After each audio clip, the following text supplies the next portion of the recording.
Hello friends, आप सभी को मेरा प्यार भरा आदाब और नमस्कार। 15 अगस्त 2026 की करंट अफेयर्स में आपका स्वागत है। मैं हूं आपके साथ रियासत हुसैन उस्मानी और आप देख रहे हैं भारत दर्पण। तो जैसा कि आप सभी जानते ही हैं कि आज 15 अगस्त 2026 है। तो जैसा कि सभी देशवासी लोग आज 15 अगस्त 2026 को पूरे हर्षोल्लास के साथ स्वतंत्रता दिवस मना रहे हैं। तो मैं भी आपको अपने तहे दिल से 15 अगस्त 2026 की दिली मुबारकबाद देता हूं और हार्दिक शुभकामनाएं देता हूं। तो आज यहाँ 15 अगस्त 2026 पूरा देश जो मना रहा है उसके बारे में भी हम चर्चा करेंगे। तो आइए शुरू करते हैं आज की जो करंट अफेयर्स है उसको। सबसे पहले हम बात करेंगे यहाँ पर बाजार दर्पण को।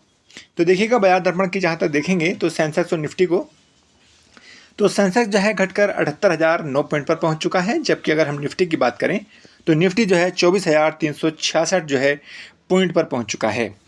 यानी आज सेंसेक्स और निफ्टी दोनों घटे हैं।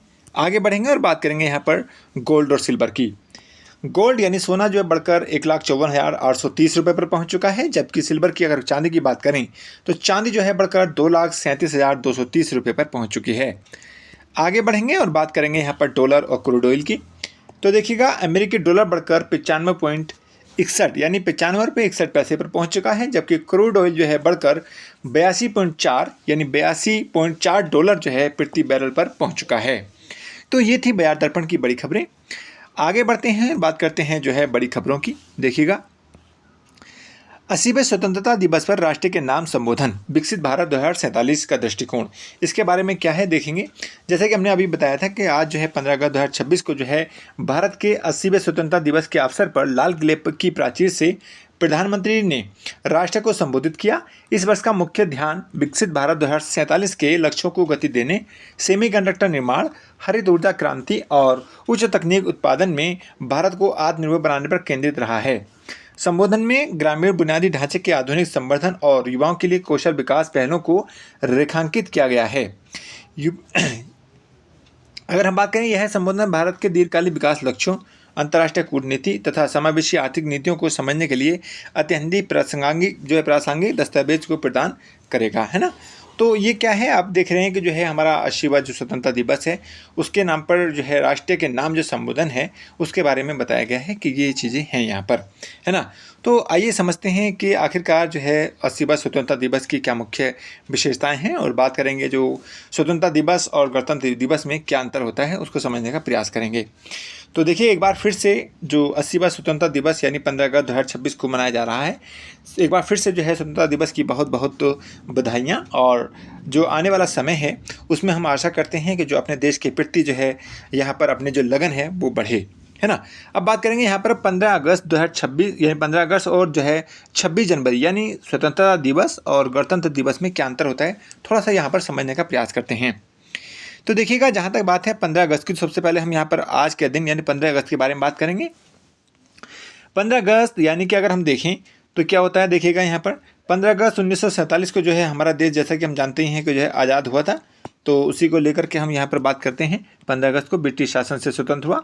और दूसरी अगर हम बात करें, इसमें राष्ट्रीय ध्वज प्रधानमंत्री द्वारा फहराया जाता है ना। और इसका जो मुख्य समारोह होता है वो लाल किले पर होता है ना। नई दिल्ली में कहाँ होता है, लाल किले पर होता है। और इसका ध्वजारोहण होता है। ध्वजारोहण का मतलब होता है फ्लैग होस्टिंग होती है, यानी झंडा क्या किया जाता है, यानी नीचे से लेकर के ऊपर को चढ़ाया जाता है यहाँ तक, है ना। तो इसे कहते हैं हम ध्वज का आरोहण यानी ध्वज का चढ़ना। तो हम क्या करते हैं, जैसे कि हम जानते हैं कि जो 15 अगस्त 1947 को हमारा देश आज़ाद हुआ था, तो ब्रिटिश जो कालीन हमारा झंडा था उस समय, तो उसको हमने उतार करके अपना झंडा यहाँ पर लगाया था। इसलिए इस प्रकार से हम इसको कहते हैं कि हमारा जो ध्वज है वो क्या होता है, ध्वज का आरोहण होता है। यानी इसमें झंडा क्या किया जाता है, नीचे से ऊपर को चढ़ा करके तब फहराया जाता है ना। और इसमें देखेंगे आप बात, इस क्या दिन होता है, इस दिन को आमतौर पर कोई विदेशी मुख्य अतिथि नहीं होता है। ये आमतौर पर क्या होता है, सामान्य रूप से मनाया जाता है। यानी इसमें कोई विदेशी मुख्य अतिथि नहीं होते हैं। तो ये चीज़ होती है इसमें। और क्या होता है इसमें ध्वज को नीचे से, देखिए क्या है इसमें ध्वजारोहण का क्या मतलब होता है, ध्वज को नीचे से ऊपर की ओर खींचकर फहराया जाता है। तो यह है 15 अगस्त के बारे में थोड़ी सी बातें हैं। अब हम बात करेंगे, देखिए 26 जनवरी यानी गणतंत्र दिवस क्या होता है।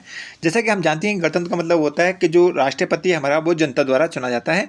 तो इस प्रकार से हम कह सकते हैं कि अप्रत्यक्ष रूप से जो हमारा कह सकते हैं एक गणतंत्र के रूप में जो है मतलब हमारा देश जो अस्तित्व में आया 26 जनवरी 1950 को, और वही चीज़ हमारे साथ जो हर सब वर्ष मनाते हैं उसी का हम गणतंत्र दिवस कहते हैं, और 26 जनवरी को यह मनाया जाता है।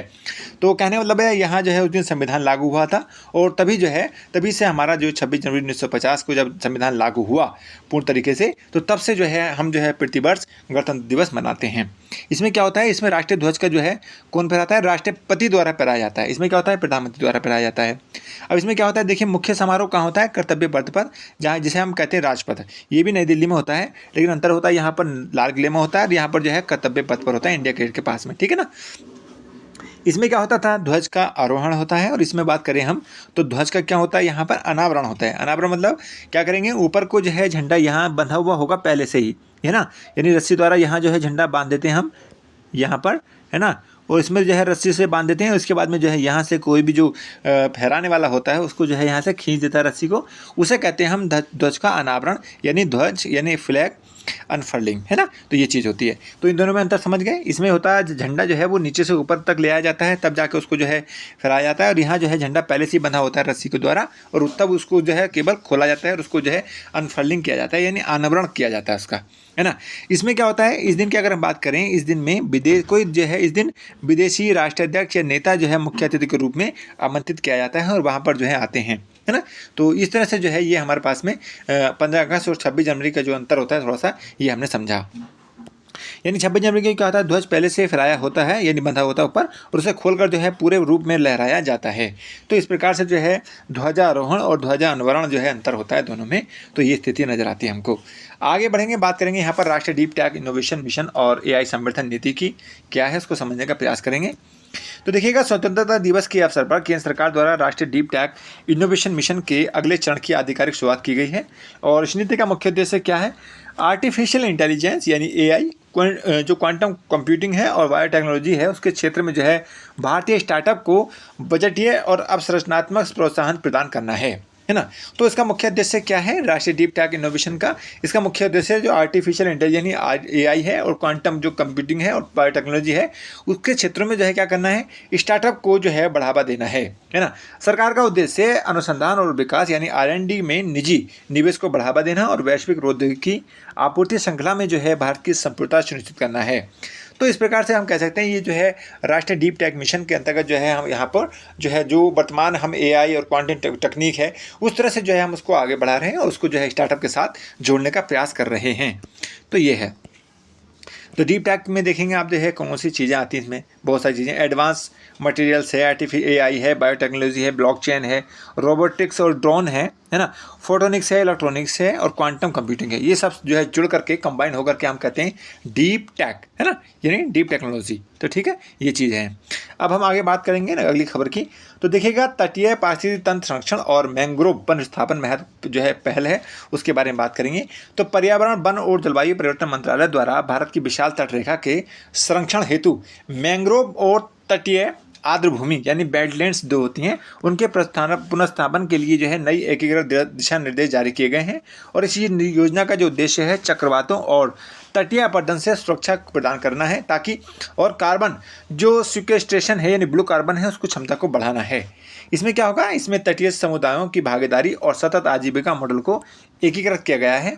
तो इस तरह से जो है हमने ये देखा कि जो हमारी चीज़ें नज़र आती हैं हमारी मैंग्रोव के लिए, आर्द्रभूमि के लिए, उनके जो है पुनर्स्थापन के लिए जो है क्या किए गए हैं, कुछ दिशा निर्देश जारी किए गए हैं, ताकि जो है हम जो चक्रवात आते हैं और तटीय अपरदन होता है उससे जो है सुरक्षा प्रदान कर सकें और साथ ही साथ जो ब्लू कार्बन है उसकी क्षमता को भी बढ़ाया जा सके, है ना। तो ये है। तो इसके बारे में थोड़ा सा समझते देखिए मैंग्रोव क्या होते हैं। देखिए आप जानती हैं मैंग्रोव वन जो है ये इस प्रकार से होते हैं, आपने देखे होंगे, अगर नहीं देखे हैं तो एक बार उसको जा करके देख लें कैसे इसकी जड़ें होती हैं। इस प्रकार से जो है किस प्रकार से काम करते हैं आप देखते हैं। मैंग्रोव वन के विशेष वन हैं, इसके बारे में बात करें तो मैंग्रोव वन वे विशेष वन हैं जो खारे मीठे जल वाले तटीय क्षेत्रों में ज्वार भाटा से प्रभावित स्थानों में विकसित होते हैं। यानी ऐसे क्षेत्रों में ज़्यादा होते हैं जहाँ पर जो है दलदल ज़्यादा होती है, तो वहाँ पर जो है इसको मैंग्रोव वन की जो मतलब कह सकते हैं वहाँ पर ये विकसित होते हैं। अगर इनकी महत्व की बात करें तो देखिएगा, तटीय कटाव को रोकते हैं ये, और चक्रवात और सुनामी जैसी जो प्राकृतिक आपदाएं होती हैं उनसे सुरक्षा प्रदान करते हैं। और साथ ही साथ मछलियों, केकड़ों, झींगों और अन्य समुद्री जीवों का जो है ये महत्वपूर्ण प्रजनन और आवास स्थल होता है, क्योंकि यहाँ पर ऐसा होता है पानी के साथ साथ यहाँ पर जो है एक प्रकार से जो रुकने की चीज़ें होती हैं ना, वहाँ पर जो उनके जो समुद्री जीव हैं तो उनको रोकने के लिए सहायक होता है, इसलिए जो है इनके जो प्रजनन एवं आवास स्थल माने जाते हैं। जैव विविधता के संरक्षण में भी महत्वपूर्ण भूमिका निभाते हैं, और साथ ही साथ जो है अधिक मात्रा में कार्बन अवशोषित करके जलवायु परिवर्तन के प्रभाव को भी कम करते हैं। तो ये इस तरह से देखा जाता है ना। तो ये चीज़ें हैं हमने देखी यहाँ मैंग्रोव के वन में, मैंग्रोव वनों के उसमें। अगर हम बात करें, देखिए इसके लिए अंतर्राष्ट्रीय अगर हम बात करें दिवस जो है जो मैंग्रोव है उसको 26 जुलाई को दिवस मनाया जाता है ना, मैंग्रोव दिवस, अंतर्राष्ट्रीय मैंग्रोव दिवस। तो ये चीज़ थी। अच्छा, हम बात करेंगे अब एक राष्ट्रीय एक कृषि बाजार और डिजिटल एग्री स्टैक का विस्तार किया गया है, तो उसके बारे में तो देखिए समझते हैं क्या है। कृषि और किसान कल्याण मंत्रालय ने 15 अगस्त को डिजिटल कृषि मिशन के तहत एग्री स्टैक के पूर्ण एकीकरण की घोषणा की है। इस डिजिटल इंफ्रास्ट्रक्चर के माध्यम से जो है किसानों को मृदा स्वास्थ्य, मौसम पूर्वानुमान, फसल बीमा और ई-नैम के जरिए जो है बाजार पहुंच की एक मंच पर उपलब्ध कराई जा रही है। इसका मुख्य लक्ष्य क्या है? बिचौलियों को खत्म करके आपूर्ति श्रृंखला दक्षता में सुधार करना और किसानों की आय में वृद्धि करना है। तो ये इस प्रकार से कह सकते हैं कि जो ई-नाम यानी एक राष्ट्रीय एक कृषि बाजार जो है उससे जो है डिजिटल जो करण हो रहा है, उसके साथ ही साथ एग्री स्टैक का जो विस्तार किया गया है ना। अगर हम इसकी बात करें तो देखिएगा इसमें क्या है, ई-नैम का मतलब होता है इलेक्ट्रॉनिक नेशनल एग्रीकल्चर मार्केट, है ना। तो इसकी थोड़ी सी महत्व की बात करते हैं यहाँ पर। तो ई-नैम एक Akhil Bharatiya electronic trading portal है जो देश भर की जो मौजूदा कृषि मंडियों हैं उनको डिजिटल रूप से एक नेटवर्क जोड़ता है।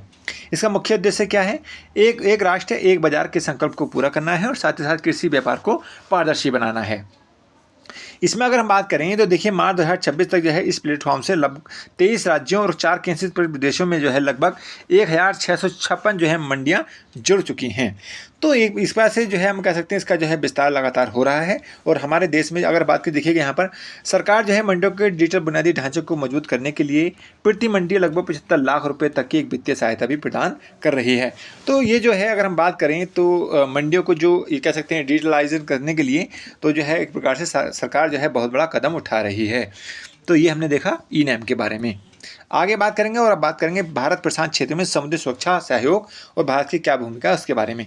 तो देखिएगा भारत प्रशांत यानी इंडो पैसिफिक क्षेत्र में नियम आधारित समुद्री व्यवस्था और नेविगेशन की स्वतंत्रता को देने के लिए भारत ने मित्र राष्ट्रों के साथ द्विपक्षीय समुद्री सुरक्षा समझौतों की समीक्षा की है। भारत की सागर नीति और इंडो पैसिफिक ओशंस इनिशिएटिव यानी IPOI के तहत जो है तटीय देशों को तकनीकी सहायता और मानवीय सहायता व आपदा राहत जो है प्रदान की जा रही है। अगर हम बात करें रणनीति की दृष्टि से तो यह कदम जो है क्षेत्र में शक्ति संतुलन बनाए रखने और समुद्री डकैती और अवैध व्यापार को रोकने में निर्णायक है ना। तो ये इस प्रकार से जो है बहुत ही मतलब कह सकते हैं एक सराहनीय कदम है। और इसमें जो है हम कह सकते हैं जो चीज़ें हमारे इंडो पैसिफिक ओशन में दिखाई देती हैं उसको जो है एक प्रकार से समुद्री व्यवस्था और नेविगेशन की स्वतंत्रता को बढ़ावा देने के लिए जो है ये एक प्रकार से द्विपक्षीय समुद्री सुरक्षा समझौते की समीक्षा की गई है। इसमें अगर हम देखिएगा ये हमारे इंडो पैसिफिक ओशन है। और अगर हम बात करें देखिए खास तौर से ये आता है हमारा पैसिफिक ओशन। और अगर हम बात करें नीचे थोड़ा सा, जब हम नीचे की बात करते हैं जो जहाँ पर हमारा ये क्षेत्र आता है ना, ये जो हमारा इंडोनेशिया वगैरह इसका क्षेत्र आता है, तो इसको हम कहते हैं इंडो पैसिफिक ओशन, जो कि इंडो और साथ ही साथ जो है पैसिफिक ओशन का यहाँ पर क्या है एक प्रकार से सम्मेलन होता है।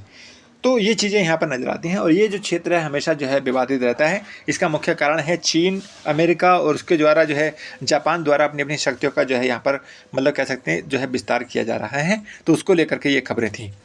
तो आज के लिए बस इतना ही। और जाने से पहले मैं एक बार फिर से आपसे रिक्वेस्ट करूँगा कि हमारे यूट्यूब चैनल भारत दर्पण को सब्सक्राइब करें और साथ ही साथ जो है जो नोटिफिकेशन की घंटी होती है उसको भी दबा दें ताकि जो ये खबरें हैं सबसे पहले आपके पास पहुँच सकें। तो आज के लिए बस इतना ही। जय हिंद, जय भारत, धन्यवाद।